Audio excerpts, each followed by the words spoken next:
নমস্কার বন্ধুরা, সাইরাম ডলি ঘরকন্যায় আপনাদের অনেক অনেক স্বাগত। আজকে আমি যে রেসিপিটা বানিয়েছি সেটা হলো এই দেখুন, মাছ মশলা ফ্রাই। এটা হচ্ছে চাঁদা পমফ্লেট। এটা আমি বানিয়েছি আজকে আপনাদের জন্য।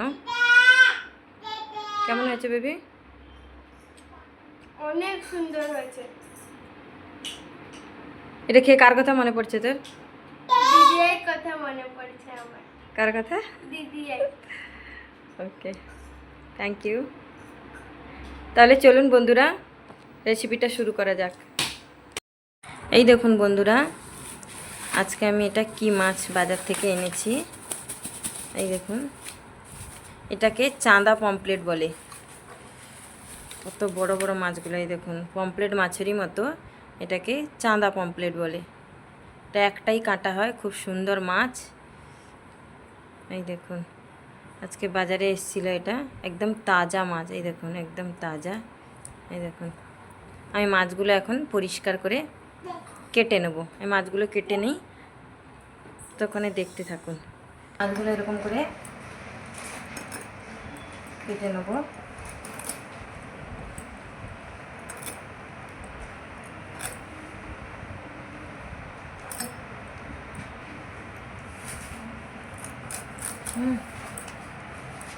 এই দেখুন, আমি এই মাছগুলোর পেট কাটবো না। এই দেখুন, এরকম টেনে দিলে এই দেখুন পুরো সব বেরিয়ে আসবে। এই এখান থেকে আমি আর এই জায়গা থেকে আমি আর কাটবো না। এই দেখুন কত সুন্দর পরিষ্কার হয়ে গেছে, এর ভিতরে কিছু নেই। আর এই মাছের আঁশ খুব অল্প আঁশ। আঁশগুলো আমি এরকম করে ছাড়িয়ে নেব।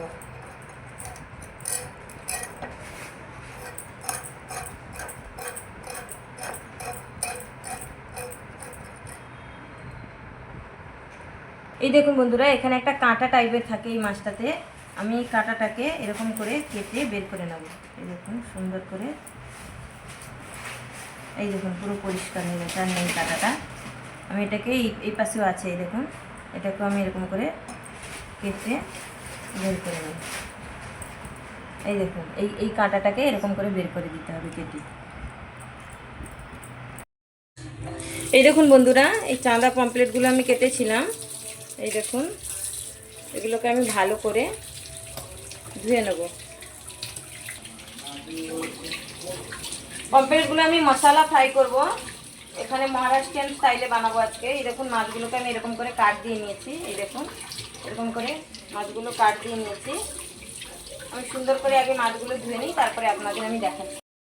এই দেখুন বন্ধুরা, আমি দেখুন 4 পিস মাছ এরকম করে সুন্দর করে কেটে নিয়েছি, বড় বড়। এটা চাঁদা পমফ্লেট। এর মধ্যে এই দেখুন আমি দেব, এই দেখুন এটা পেঁয়াজ বাটা, এটা আদা, এটা রসুন। আমি এটা একদম মহারাষ্ট্রিয়ান স্টাইলে বানাবো। আমি পুরোটা দিয়ে নেব। এরপর আমি দেব হলুদ, দেব একটু লঙ্কার পাউডার। এই দেখুন একটু লঙ্কা পাউডার আর একটু দেবো, কারণ এটা ঝাল ঝাল খেতে ভালো লাগে।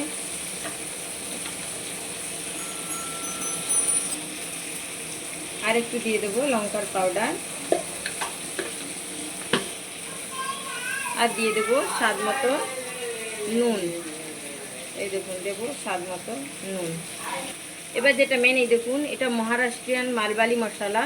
এই মশলাটা যদি আপনারা না পান, খালি আদা রসুন পেঁয়াজ বাটা আর দিয়েও বানাতে পারেন। কারণ মশলাটা আমার কাছে আছে বলে একটা দিদি আমায় দিয়েছিল, তো এই মশলাটা আমি একটুখানি অ্যাড করে দেবো।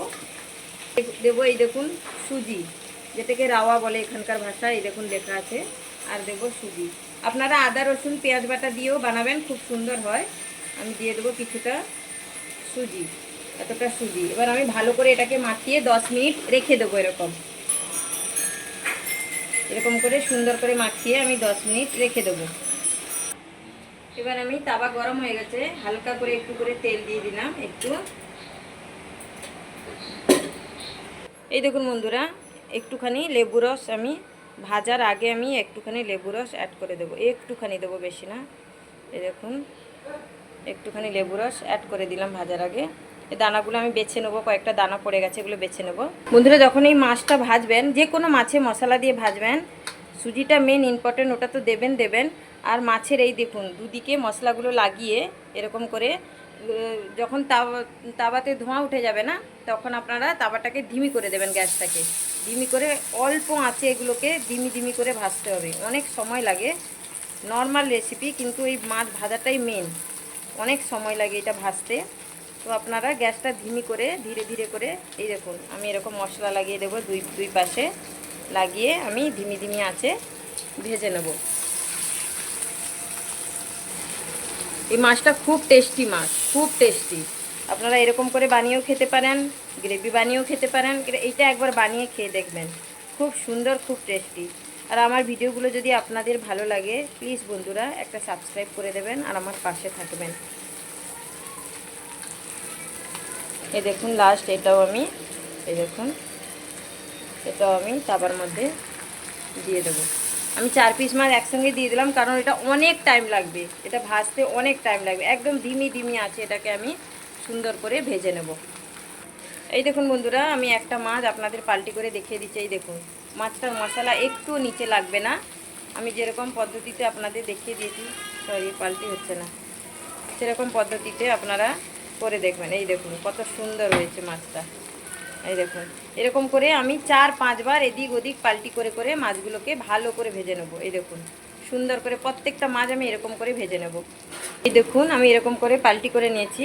আমি একটু একটু তেল দেবো, একটু সময় লাগে বন্ধুরা, কিন্তু খেতে এত টেস্টি হয়। আপনারা কখনো এরকম মাছ ভাজা মানে খাননি, এরকমই মনে হয় আমার। কিন্তু আপনারা প্লিজ একবার বানিয়ে খেয়ে দেখবেন, তারপরে আমাকে কমেন্টে জানাবেন। একটু একটু তেল দেবো আর এরকম করে একটু একটু ভেজে নেব, খুব টেস্টি হয় এই ভাজাটা। এটাতে যদি বাড়িতে সুজিও না থাকে, তাহলে আপনারা একটু চালকে একটু পাউডার করে মিক্সিতে ওটা দিয়েও আপনারা করতে পারেন। যদি সুজি না থাকে, কখনো কখনো সুজি থাকে না, চাল তো সবার বাড়িতেই থাকে, তো চালটাকে একটু আদো আদো করে পিষে নেবেন, তো ওটার মধ্যে ঢেলে মাখিয়ে সুন্দর করে এরকম করে বানাতে পারবেন। এই দেখুন বন্ধুরা, মাছগুলোকে আমি কত সুন্দর লাল লাল করে ভেজে নিয়েছি। এই দেখুন একটাও মাছ তাওয়াতে লাগবে না, এই দেখুন একটু লেগেছে, একটুও লাগবে না। আপনারা এরকম প্রসেসে বানাবেন, খুব সুন্দর হবে মাছগুলো, আপনারা দেখবেন। দেখুন মশলাগুলো একটুও তাওয়াতে লাগবে না, এরকম করে বানিয়ে নেবেন। আমার এটা হয়ে গেছে, আর একটুখানি আমি এই দিকটাতে একটু লাল করে নেব মাছ। এই দেখুন মাছগুলো যখন ভাজবেন না, এরকম করে প্রেশার দিবেন, আপনারা বুঝতে পারবেন মাছের মধ্যে আর জল আছে নাকি। এই দেখুন পুরো তেল বেরিয়ে আসছে, এই দেখুন আমি প্রেশার দিচ্ছি, এই দেখুন তেল বেরিয়ে আসছে। এটা আমার হয়ে গেছে কমপ্লিট, আমি এবার গ্যাসটা বন্ধ করে দেব। বন্ধুরা প্লিজ আপনারা ভালো থাকুন, সুস্থ থাকুন।